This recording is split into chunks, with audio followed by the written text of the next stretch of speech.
Part 1. The Forbidden Whisper. There was a page, torn from every scripture ever written. They never wrote it down, not in stone, not in scroll, not in psalm. The rule was too old, too sacred, too dangerous. And yet, across time, across continents and cultures, it persisted, whispered, remembered, obeyed. Do not let it in.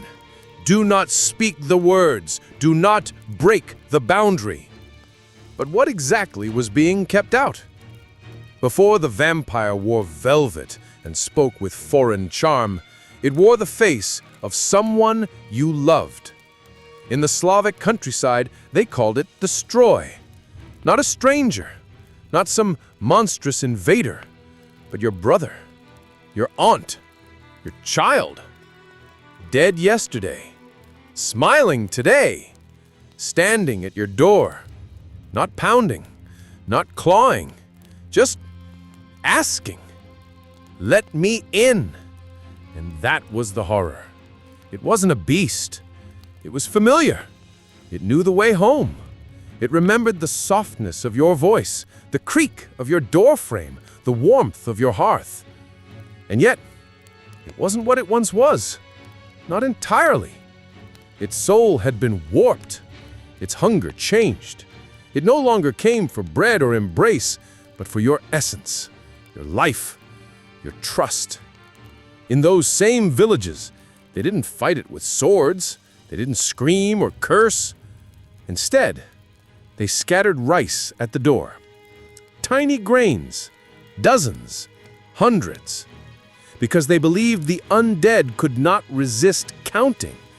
Each grain a delay, each delay a prayer, and if morning came before it finished, the shadow would vanish. It seems absurd to us now, counting rice as defense, but in that quiet ritual, there was profound wisdom. You cannot defeat what is already dead. You can only refuse it entry. This same story echoes far from Eastern Europe.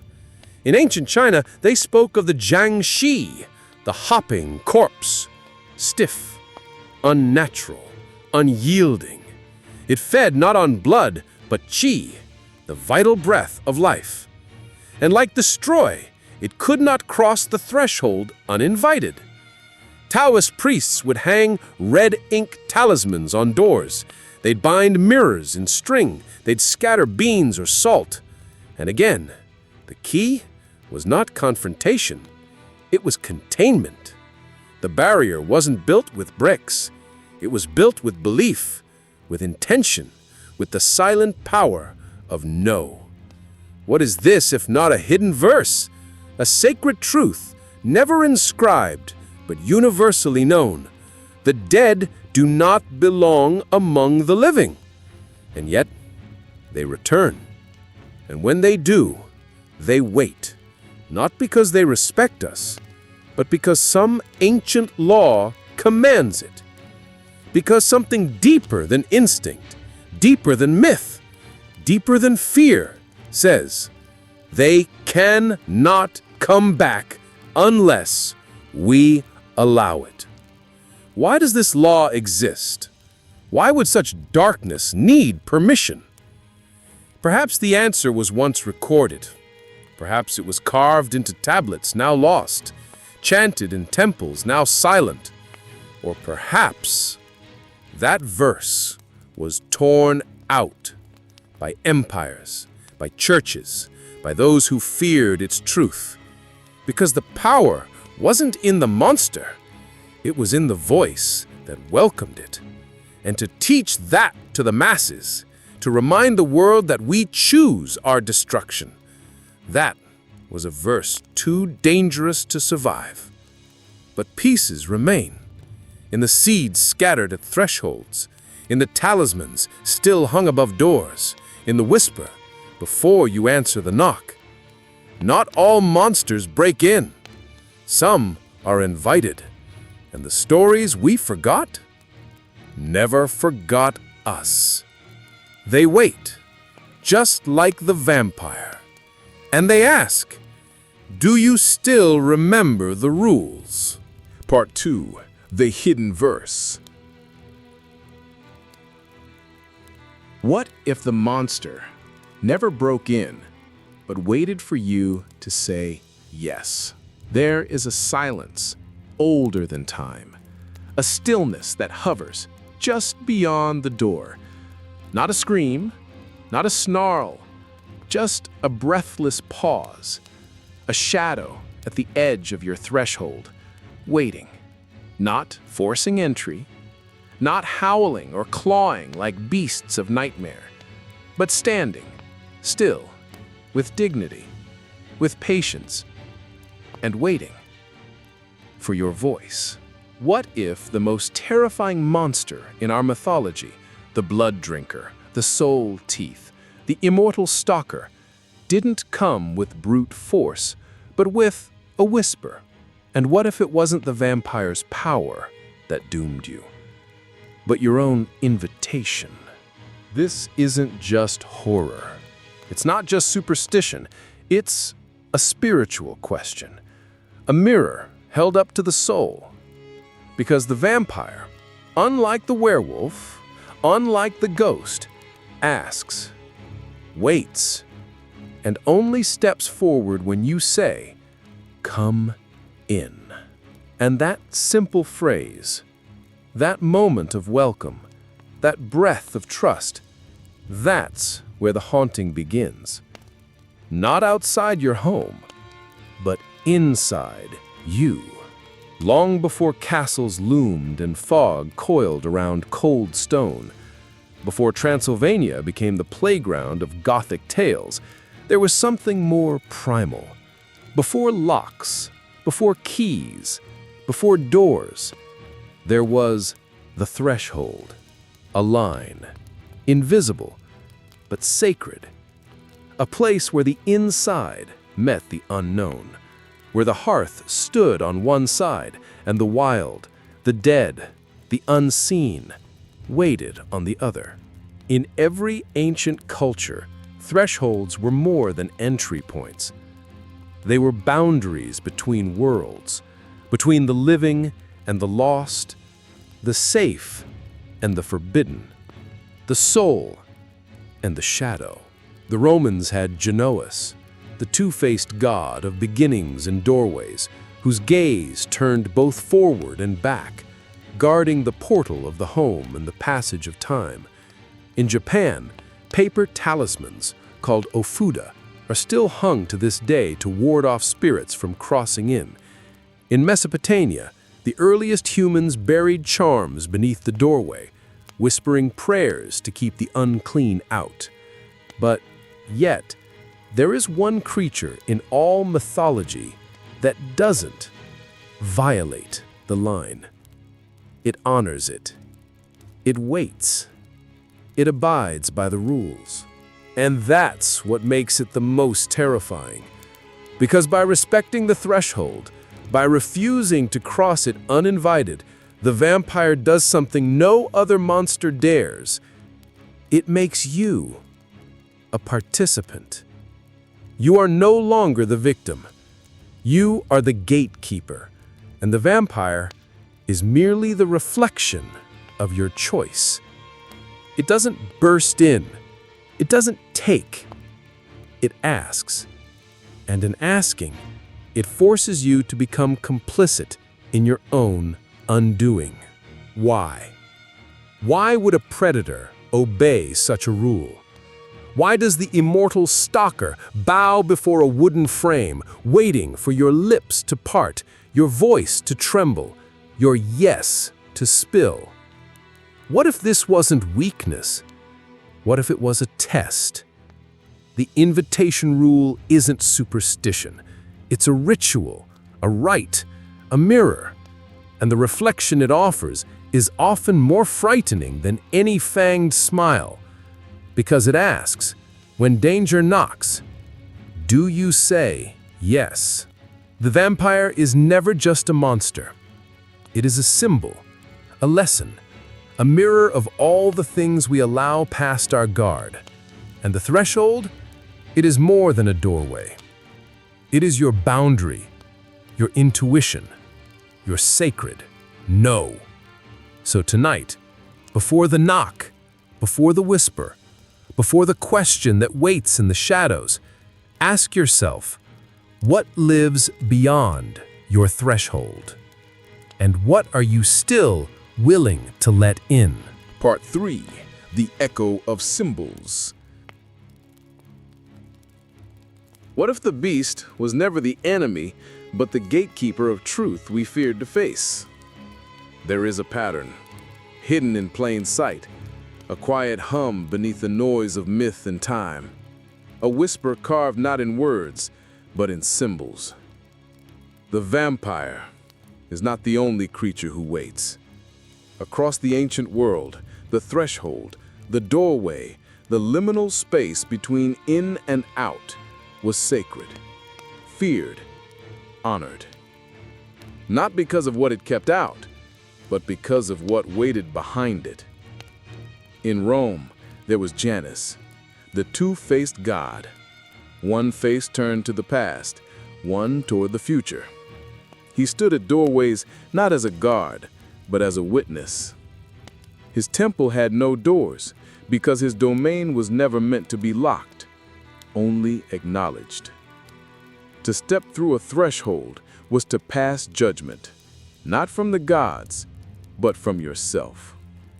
In Mesopotamia, doorways were lined with charms. Small figures buried beneath the earth, whispered over in secret. Eyes gouged out, mouths sealed. They weren't meant to fight evil. They were meant to warn it. You do not belong here, unless you are called. In Japan, even today, to step over the wooden beam of a house's entrance without pausing is seen as careless, disrespectful, spiritually blind. The ofuda, sacred paper seals, are still placed above doors, not out of superstition, but memory. The memory of what it means to let something cross into your world. Across cultures, across belief systems, there is always something about the line, the boundary, the space between. And always there is something waiting. But it does not force its way in. It asks. This is not weakness, it is law. A serpent waits at the gate of Eden. A sphinx waits at the gate of Thebes. Even the angel of death in ancient Hebrew tradition passes over houses marked in blood. He doesn't break in, he obeys a symbol. These beings, serpents, vampires, spirits, are not mindless. They are bound by rules older than theology, older than language. Rules written in symbol, not scripture. The serpent, so often seen as evil, was once sacred. It slithered through the temples of Delphi, curled at the feet of pharaohs. In one myth, it tempts. In another, it protects. So which is it? The answer, perhaps, is in the mirror it holds. All these creatures, vampires, serpents, demons, reflect us. They don't cross into our world without us, without our desire, without our invitation. They are not predators in the wild. They are shadows at the edge of a candle. They take the shape of what we refuse to see. And thresholds? Thresholds are not just doors. They are choices, moments, the second before the reply, the pause before the click, the silence before the yes. And in that moment, you are not just a person, you are the gate. The story, then, was never about monsters. It was about permission. The symbols, crosses, rice, salt, thread, they don't repel evil. They remind you. You are the one who chooses. You are the invitation. You are the yes or the no. So when a vampire waits outside the door, when a ghost lingers on the porch, when something unseen pauses at the edge of your knowing, it isn't asking for access. It's asking for your truth. Are you ready? Part 4. The Shadow That Speaks. It was never about sin. It was about silence and what we sacrificed to belong. Somewhere between the hush of the candle's flame and the breath we hold when something knocks is the place where the shadow speaks. But it does not roar, it does not scream, it whispers, and we pretend not to hear. You see, the vampire does not force its way in because it doesn't need to. Its greatest weapon has never been fangs or flight.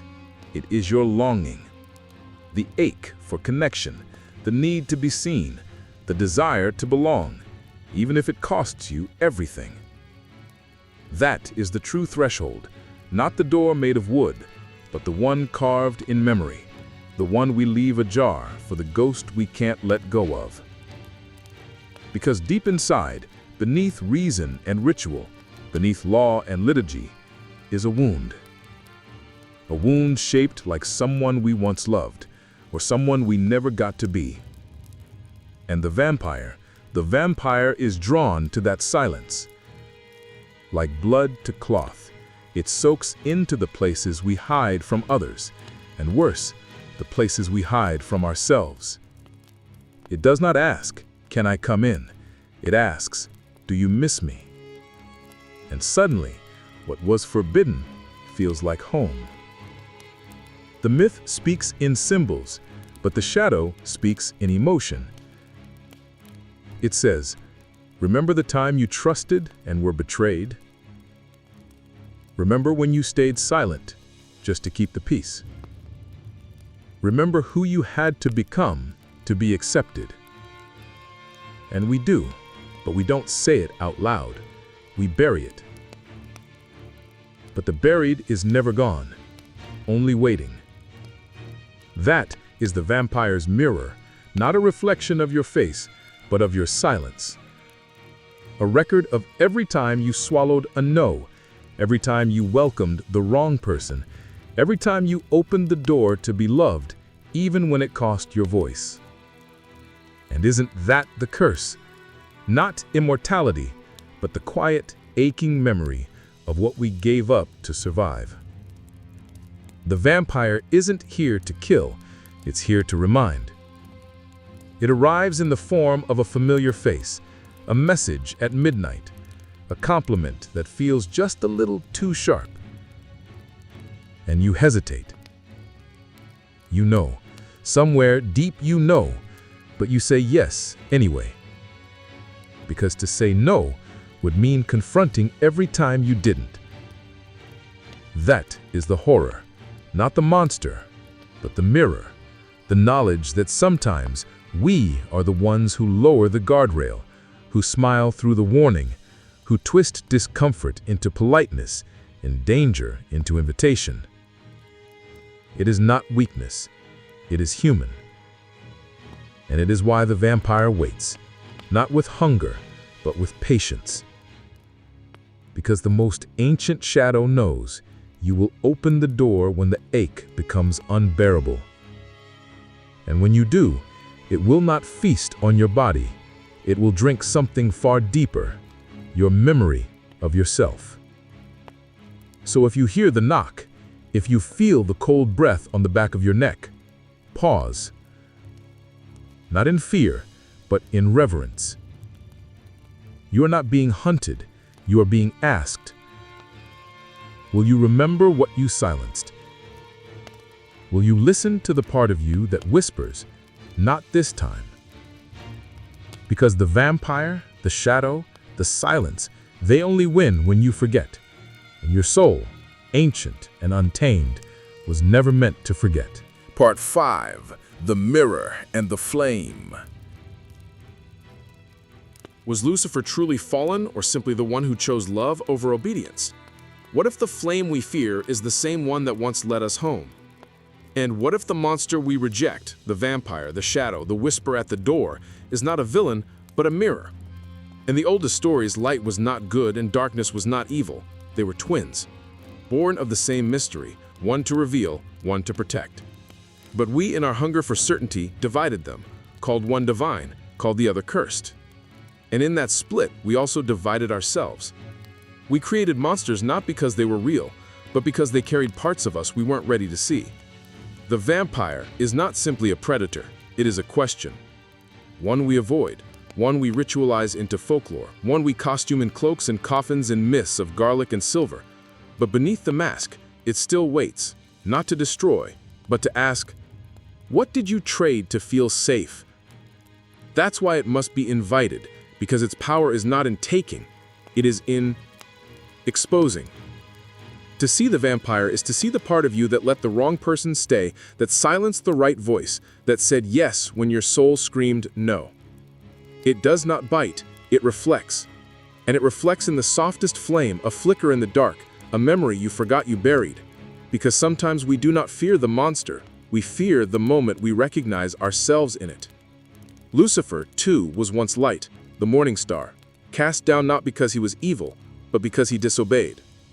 But what if disobedience is not defiance, but the soul's last act of loyalty to truth?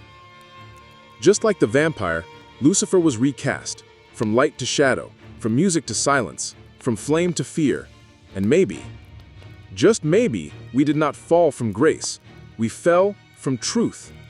And we've been building locked doors ever since. That's why the vampire's invitation is sacred.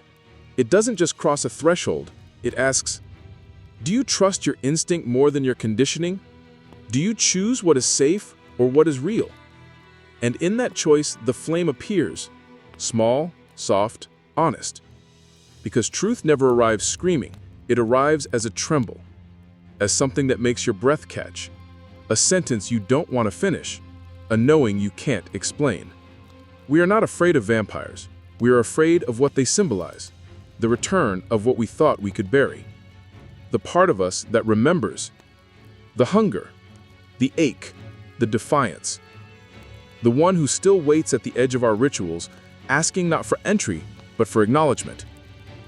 And what if, just what if, the vampire isn't asking to come in to consume you, but to return you to yourself? The part you exiled, the shadow you feared, the flame you hid. Perhaps that is the true heresy, not letting in the monster, but realizing it never was one. The mirror is not there to condemn, it is there to illuminate. And when we finally see the flame not as danger, but as an invitation, then we stop surviving the night and begin remembering who we were before we were afraid of it. Part 6. The Vanishing Psalm. The original psalm sang of freedom, but it was rewritten as fear. There once was a verse. It did not survive the council halls, the scroll burnings, the ink of conquest. It was not copied, it was not canonized, it was not carved into stone, but it was whispered, carried in the breath of midwives, sung in the hush between heartbeats, passed from trembling hand to trembling soul when no one else was watching. That verse, it did not warn of damnation, it remembered liberation.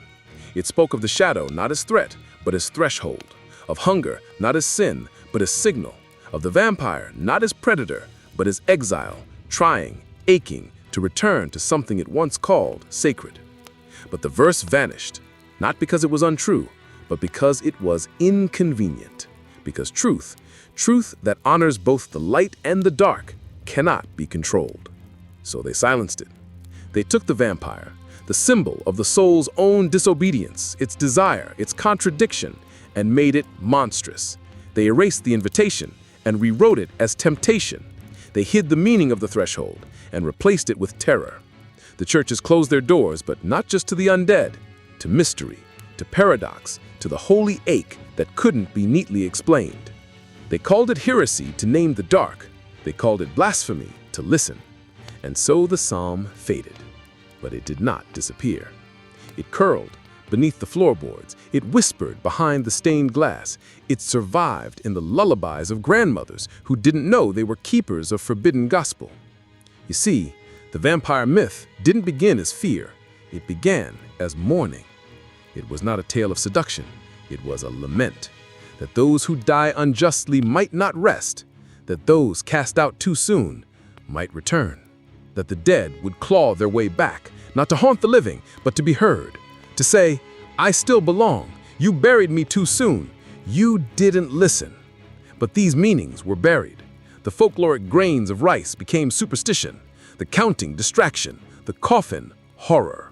And so, the deeper truth, the spiritual ache, was lost, or rather, taken, by those who benefit when we forget how to recognize ourselves in the monster, by those who fear that if we listened long enough to the knock at the door, we might hear our own name, because there is power in reclaiming what was forbidden, not to worship it, but to witness it. And there is danger in naming the vampire not as beast, but as memory, a memory of who we once were before obedience replaced curiosity, before doctrine replaced discernment, before fear replaced fire. They hid the psalm, but not from you. You're here, and perhaps that is proof that something ancient has begun to stir again, not to convert, not to explain, but to remember, to ask, what did they not want you to see in the story they told you was evil? And what if the only way forward is to go back, not through light, but through shadow? Part 7. The Return of the Unspoken. Perhaps you didn't find this story by accident. Somewhere between the static of forgotten frequencies, the psalm begins to hum again, not loudly, not with trumpets or fire, but like a breath drawn after 1,000 years underwater. A silence, remembering how to speak. It doesn't come in scripture, it comes in déjà vu. The way you pause at a threshold and feel something, not fear, but recognition. A presence you cannot name, but that knows your name. They told you the vampire was evil, a trickster, a hunter in silk. But what if the vampire was simply the one who remembered the way back home, when everyone else forgot? What if its hunger was never for blood, but for belonging? For a place at the table, for the warmth of light, not to destroy it, but to feel it on skin long denied its glow. Do you feel it now, that strange ache in your chest, that flutter of recognition, as if a part of you left at some unknown door has found its way back? That is the return of the unspoken. The vampire knocks not to harm, but to remind that there is still a part of you standing outside your own house, waiting, watching, asking if you'll ever say, "Come in." Not to the monster, but to the part of you that was buried, the intuition you silenced, the question you weren't allowed to ask, the shadow you disowned because they told you light was the only path. But even the sun has dusk, even God rested. So why do we demand our spirits remain unfractured? The vampire returns not to steal your soul, but to show you the mirror, that the thing you feared was not outside, but what you tried to keep outside. And now it stands patiently at the door of your memory, at the threshold of your waking. No claws, no snarls, just eyes that say, "Will you see me? Will you name me? Will you let me back into yourself?" And that is the test, not of bravery, but of tenderness. Because to welcome the vampire is to reclaim the part of you that was too wild, too knowing, too sensitive, too sacred to be accepted in a world that demands masks. The return of the unspoken is not a resurrection of monsters, it is the resurrection of memory, of sacred complexity, of stories that were too honest to survive dogma, but survived in you. Yes, you. You who didn't click away. You who felt a tremble in your bones when the voice said, "What if what was forbidden was never evil, but untamed?" Perhaps you were never meant to forget. Perhaps your fear was never fear, but recognition. Perhaps the invitation was never about letting something in, but letting something out. Letting your voice return from the tomb of politeness, of denial, of performance. Letting your own shadow take a seat beside your light. Because that is the holiest of communions, not to banish, but to include. And as the candle flickers, as the night air brushes your cheek, as this story coils around the corners of your heart, you realize you were never listening to a tale about vampires. You were listening to a tale about yourself, the self that waits, the self that knocks, the self that wonders, what if the part of me I was told to fear was the very part that could lead me home? Part 8. Echoes in the Forbidden. What if the only sin was forgetting? Listen, the story does not end when the candle gutters out. It does not vanish when the last word fades from the screen. It lingers, like breath on a mirror, like ash in sacred wind, like the hush after a name is whispered, not by voice, but by memory. Because you see, this tale was never about a vampire. Not really. It was about a doorway, a choice, a hush between two heartbeats where everything sacred waits. We build fortresses from steel and reason, code and custom. We call them homes. We call them identities. We call them safe. But beneath them all, the old thresholds remain. Unmarked, unspoken, sacred. They are not guarded by locks, but by forgetting. Forgetting that once, before we were taught to fear the dark, we spoke with it, shared wine with it, danced by its rhythm. Before the monster was named, it was simply the unknown. Before the vampire was vilified, it was the ache that would not die. And in every age, that ache returned, draped in new fear, new myth, new mask, but always waiting for us to remember. To remember that the invitation was never for the creature. It was for the courage to meet our own shadow without shame. So when you next feel the whisper, the flicker, the unseen glance at midnight, pause, not in fear, but in reverence. Because what knocks may not be here to destroy you. It may be your most forgotten truth seeking a way back in, not to devour, but to remind you, you are more than the light you show. You are the silence you survived, the questions you weren't allowed to ask, the stories you buried so they wouldn't ruin the version of you the world approved of. But they didn't die. They became whispers, symbols, echoes in the forbidden. And now, you hear them. You, the listener who stayed. You, the soul who felt the tremor. You, the candle in the archive of forgotten psalms. This is not coincidence. This is return. So if this awakened something in you, it was meant to. A memory, a myth, a mirror. Whisper it forward to those who feel the knocking but don't yet know why. To those who fear their own shadow because they were never told it could guide them. Whisper it, because the forbidden remembers who listens. And long after this story ends, you may find yourself at a different threshold, not of your home, but of your soul. And in that moment, perhaps you will finally say, "Come in." If this story stirred something ancient in you, don't silence it. Whisper it forward. Subscribe. Listen again. Share the myth. The door is never locked, only waiting for the right voice to say, yes.